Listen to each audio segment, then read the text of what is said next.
Hey guys, it's Eric. I'm back. And today I'm going to give you guys my top 5 old school bass lures that still work.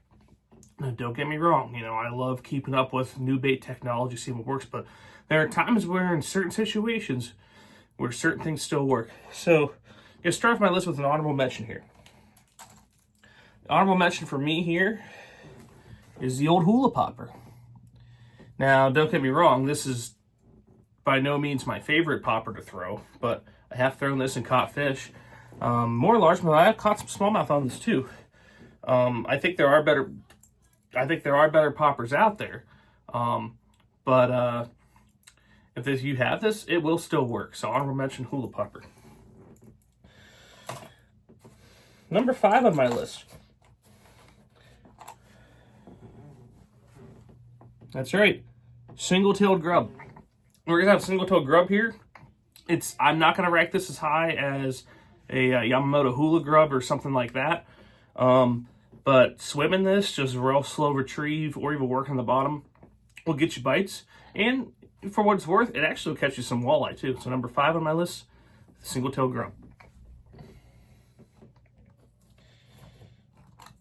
Number 4 on my list, the second topwater, the jitterbug.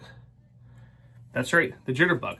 As I mentioned, there's so many new topwater baits. Some of them work really good, and a lot of them are mainly what I use. But when you're talking about low light conditions like dusk or after dark, this is a hard one to beat, and it has still caught fish and won money for people recently. So number 4 on my list is the jitterbug. Number 3 on my list, the fluke. This is probably the newest bait on this list, but fluke's been around as long as I can remember. But it's not my favorite thing to throw, but you're talking about a clear water situation where bass are schooling up and feeding on shad or minnows. Fluke's a great bait to get that reaction bite. Number 3 on the list, Zoom Super Fluke. Number 2 on my list, and this bait is probably second on the list, so it's the one I throw the second most. Rapala Husky Jerk. Now, I'm not saying it's as good as a Vision 110 or even like an X-Rap or Shadow Rap or anything like that, or even the new Maverick jerkbait by Rapala, or the KVD striking jerkbaits, or the Berkley Stunner. But what I am saying is there are situations in the spring where big bass will chew on this, and it will get you some bigger bites in tournaments. Going back to Dual Throw Outdoors days, Derek and I got a limit on this exact bait and throwing nothing but it. Just came short of the money, but a lot of boats had a good performance. So number 2 on my list, Rapala Husky Jerk. I prefer the black and gold. Number 1 on my list is baits, usually on my rod, on at least one rod during the summer, every week, if not at least every other week. And that's the old Zara Spook. Now, you're going to catch more fish on the Zara Spook Puppy.